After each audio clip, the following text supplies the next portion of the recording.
Hi friends, આજે આપણે 8085 જે માઇક્રો પ્રોસેસર છે એનું ફ્લેગ રજિસ્ટર જોઈએ.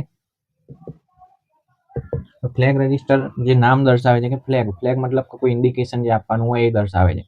ફ્લેગ રજિસ્ટર એક પ્રકારનું એ રીતનું રજિસ્ટર છે કે જેમાં દરેક ખાનું જે હશે એ કંઈક ઇન્ડિકેશન આપતું હશે.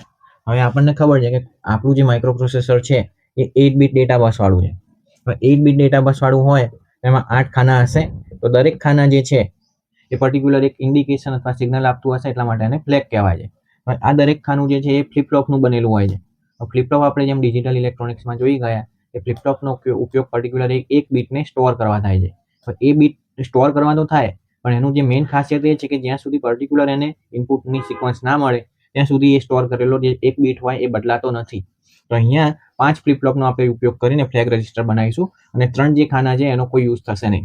તો અહીંયા જે 8 બીટ જે છે એમાંથી 5 જ બીટનો આપણે યુઝ કરવાનું છે. તો સૌથી પહેલું એક રજિસ્ટર જે હશે ફ્લેગ રજિસ્ટર એ હશે સાઇન ફ્લેગ.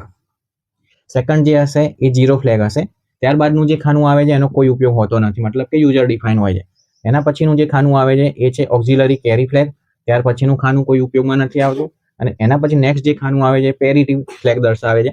એના પછી કોઈ ખાનું યુઝ જે થાય એનો ઉપયોગ નથી અને છેલ્લું જે છે એ કેરી ફ્લેગ.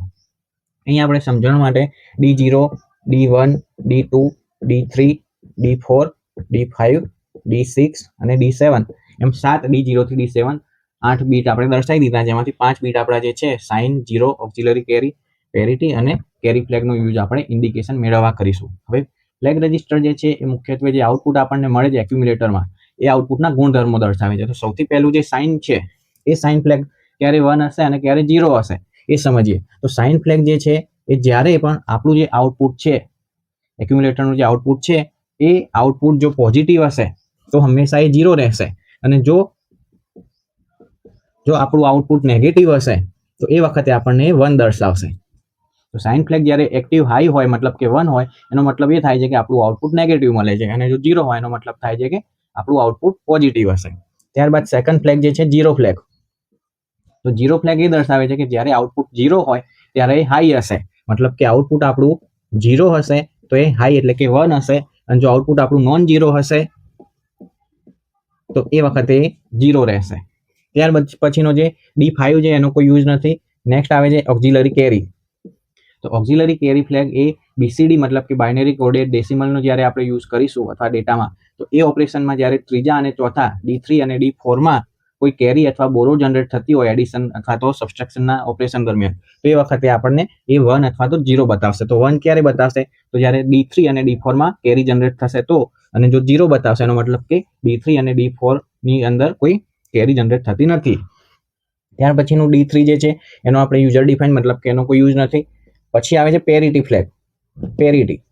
પેરિટી મતલબ કે આપણી જે સંખ્યા છે એ ઇવન છે કે ઓડ.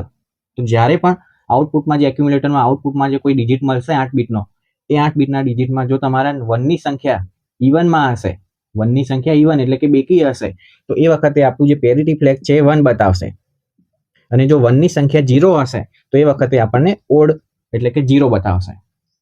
ફરીથી સમજાવું તો આપણું જે આઉટપુટ એક્યુમ્યુલેટરમાં મળે છે એમાંથી 8 બીટમાંથી જો 1ની સંખ્યા એટલે કે 1ની સંખ્યા જો એકીમાં હશે તો આપણને પેરિટી જે ફ્લેગ છે 0 બતાવશે અને ઇવન એટલે કે બેકી સંખ્યામાં જો 1ની સંખ્યા હશે તો એ 1 મતલબ કે હાઈ હશે. ત્યાર પછીનો D1 જે ફ્લેગ છે એનો કોઈ યુઝ નથી અને છેલ્લો જે કેરી ફ્લેગ છે એ કેરી ફ્લેગ. કેરી ફ્લેગ મતલબ કે કોઈ પણ આપણે ઓપરેશન કરીએ મેથેમેટિકલ અથવા તો લોજિકલ, એમાં D7 મતલબ કે 8મા બીટ પછી જો કોઈ કેરી અથવા બોરો જનરેટ થતી હોય તો એ વખતે આ કેરી ફ્લેગ આપણું 1 રહેશે અને જો કેરી ફ્લેગ જનરેટ નહીં થતી હોય અથવા તો કોઈ કેરી નહીં હોય તો એ વખતે 0 દર્શાવશે. તો આમ આપણા જે 8 બીટનું જે ફ્લેગ રજિસ્ટર છે એમાંથી 5 બીટનો યુઝ થાય છે. એ જે 5 બીટ છે એ દરેક એક સિંગલ ફ્લિપ ફ્લોપનો બનેલો હોય છે અને જે દરેકનું ખાસિયત આપણું આઉટપુટ જે મળે છે એના ગુણધર્મો દર્શાવે છે. તો આ હતું આપણું ફ્લેગ રજિસ્ટર 8085 નું. Thank you.